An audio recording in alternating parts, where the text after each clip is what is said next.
Hola, bienvenidos. Con este video vamos a comenzar las clases en el curso de contratos administrativos y responsabilidad de la administración pública.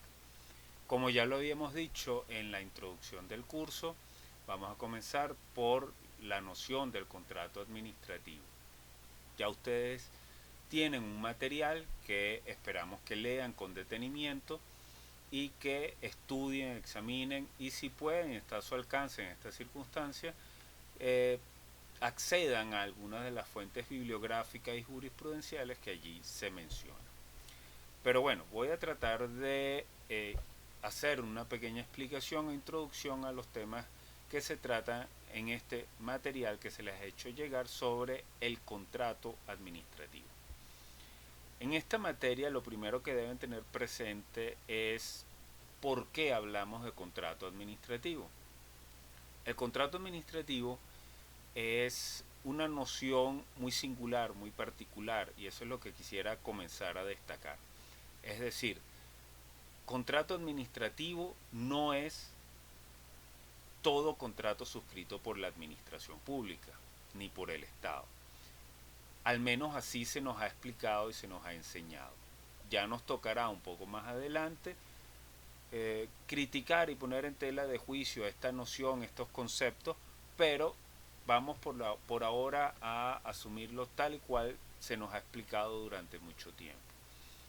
Como les decía entonces, se nos ha dicho que el contrato administrativo es una noción singular, no alude a toda contratación pública, sino que se refiere a un grupo, a un subconjunto de la contratación pública. Esta idea, esta noción, por lo tanto, tiene como consecuencia el dividir toda la contratación pública en dos grandes bloques. Los contratos administrativos por una parte y los contratos de derecho privado de la administración por la otra. Al menos eso es lo que se nos ha explicado hasta ahora. Vamos a concentrarnos entonces en las particularidades o las singularidades de esa noción que es contrato administrativo, que conforma ese primer bloque de la contratación pública y que lo hace singular y diferente. Porque el segundo bloque, es decir, los contratos de derecho privado de la administración, en realidad alude a un conjunto de contratos suscritos por el Estado o en los cuales el Estado, en cualesquiera de sus manifestaciones, a través de cualquier órgano estatal, o perdón, cualquier ente estatal, es, eh, es parte y son contratos en los que no hay mayor diferencia con la contratación, no hay ninguna diferencia con la contratación que ya ustedes conocen y que han estudiado en sus lecciones de derecho civil o de derecho mercantil. Pues lo singular entonces, lo propio del derecho administrativo, es este otro bloque, este primer bloque al que me refería, que son los llamados contratos administrativos. ¿Qué los hace singular? ¿Qué los hace tan particulares? ¿Cuáles son sus características propias que los hace diferentes de los contratos tal y como los estudiamos en el derecho común? Bueno, a eso nos vamos a referir ahora. Pero para entender fundamentalmente esta noción de contrato administrativo tenemos que comenzar a ver cuál es su origen. Pero mantengamos entonces en mente un elemento que luego vamos a ir desarrollando.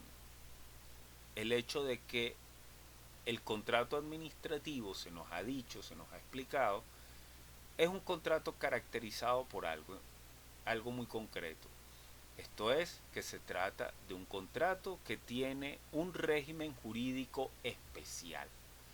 No son, por lo tanto, contratos sujetos al Código Civil, sino que tienen un régimen jurídico sustantivo diferente del régimen de derecho común aplicable a la generalidad de los contratos. ¿Okay? Veamos entonces cómo nacen, cómo se desarrolla y dónde surge y dónde está ese régimen jurídico especial del contrato administrativo. En el material que ustedes tienen, comenzamos a ver el origen y la evolución de la noción del contrato administrativo desde los hechos históricos que le dieron nacimiento y que, como mucho del derecho administrativo, está ligado a el derecho francés. Evidentemente, todo ello prácticamente tiene un origen común y que está en las ideas de la Ilustración que llevan o desembocan en un hecho histórico esencial, fundamental, que es la Revolución Francesa.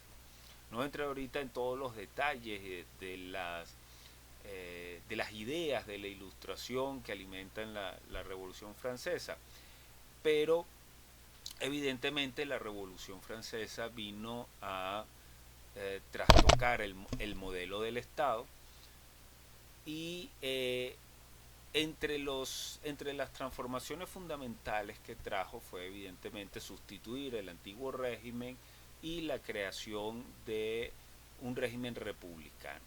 Ahora, uno de los elementos fundamentales de la Revolución Francesa es el limitar el poder, el control del poder absoluto que en el antiguo régimen detentaba el monarca. Dentro del marco de esas ideas esenciales de limitación o control del poder, se encuentra la división de poder. La división de los poderes tal como la conocemos hoy en día también, quizás con algunos cambios, algunas transformaciones. Vemos como la Constitución del año 99 nos trae una división de 5 poderes públicos, no la tradicional división tripartita o separación tripartita de los poderes públicos, pero no voy a entrar ahorita en estos detalles. La cuestión fundamental aquí es que desde el punto de vista del derecho francés se nos explica que Francia adopta una noción, una concepción de la separación de poderes muy dogmática y muy estricta. Sin embargo, la primera parte del material que ustedes tienen van a encontrar una explicación histórica esencial de los hechos que llevan a fundamentar esta explicación. ¿Qué, ¿Cuál es la idea detrás de esta explicación que ustedes tienen allí? Lo primero y fundamental es que se trata de desmitificar esta idea de puramente teórica, puramente dogmática sobre la concepción de la separación de poder. Dicho como yo lo he dicho hasta ahorita, pareciera entonces que todo lo que deriva de allí, de la Revolución Francesa, y toda la práctica, todo el quehacer jurídico está fundamentado o no es más que consecuencia de la aplicación de un pensamiento, de una dogmática, de una teoría muy bien concebida, muy bien desarrollada, de una creencia acendrada en unos principios que llevan luego a una práctica y un quehacer. Pero la realidad es otra, la realidad es que la cuestión se produjo en sentido contrario. Hay una práctica, hay un quehacer histórico que impone unas circunstancias políticas concretas propias de la revolución, y esa circunstancia, esa realidad es la que lleva posteriormente a la creación de una justificación teórica o dogmática para darle pie a esas prácticas. Es decir, el camino recorrido es el contrario. ¿Qué quiero decir con todo esto? Como ustedes encontrarán allí en esa explicación, eh, la, luego de que la revolución, digamos, descabeza la monarquía y asume el poder, se encuentra en una tesitura bastante singular. La Revolución Francesa no llega con pie firme, en una primera etapa titubea todavía sobre si el cambio se va a prolongar en el tiempo, pues hay un temor a la contrarrevolución, es decir, hay fundados temores de que el proyecto revolucionario no prospere. Y dentro de esos temores existe una desconfianza natural hacia el poder judicial existente en esa época. Porque ese poder judicial, aunque no estaba en manos de la nobleza, sí estuvo en manos de unas clases sociales y políticas que habían jugado un rol importante en contra de la monarquía y que podían jugarlo ahora nuevamente en contra de la revolución. Y los revolucionarios eran conscientes de esto. Por eso tenían una gran desconfianza ante la clase social que dominaba y controlaba ese poder judicial. Luego de allí la necesidad de de evitar que ese poder judicial controlara, supervisara la actividad que desde el poder ejecutivo estaba realizando la revolución. Es decir, vamos a mantenerlos a ustedes fuera de aquí, no los queremos revisándonos las actuaciones del poder ejecutivo. Eso es lo que lleva eventualmente al nacimiento de la jurisdicción contencioso administrativa en Francia, como una jurisdicción que no está radicada en el poder judicial, sino dentro del propio poder ejecutivo, bajo el dogma de que juzgar a la administración es también administrar. Luego entonces, eso es un trabajo de la administración pública, juzgarse a sí misma. No se le puede encomendar al poder judicial. Insisto, esa es la justificación. Es decir, la justificación teórica es, si vamos a separar los poderes públicos, tenemos que hacerlo de la manera más radical posible. Pero esa radicalidad lo que escondía en el fondo era una desconfianza de ese poder judicial. Era un decir, más bien, ojo, no me controles. Yo no tengo confianza en que ustedes vayan a respetar los postulados de la revolución. Y bueno, de esa manera se crea esa dicotomía. Un poder, unos jueces judiciales por una parte y unos jueces administrativos por la otra. ¿Por qué explicamos todo esto? Y en el material ustedes van a encontrar además explicado los llamados criterios de competencia, que son los criterios que utilizaban los tribunales para determinar cuándo un asunto debía ir a el juez administrativo o cuándo un asunto debía ir al juez judicial. Explicamos todo esto porque en el fondo, al crearse este parteaguas, al separarse este cauce de jueces, unos jueces en el poder ejecutivo y otros jueces en el poder judicial, esto causa también una separación de las materias y de los asuntos que deben conocer estos jueces. Esto es el origen, de alguna manera, de lo que hoy conocemos como el contrato administrativo. No voy a entrar en todos los detalles que ustedes tienen ya bastante desarrollados en este material, pero ahí van a encontrar en un primer momento explicados los llamados criterios de competencia. Se alude a al menos 3 criterios de competencia que la doctrina francesa explica que se adoptaron en un primer momento. Tiene el criterio del Estado deudor, el criterio de los actos de autoridad y el criterio de la gestión pública.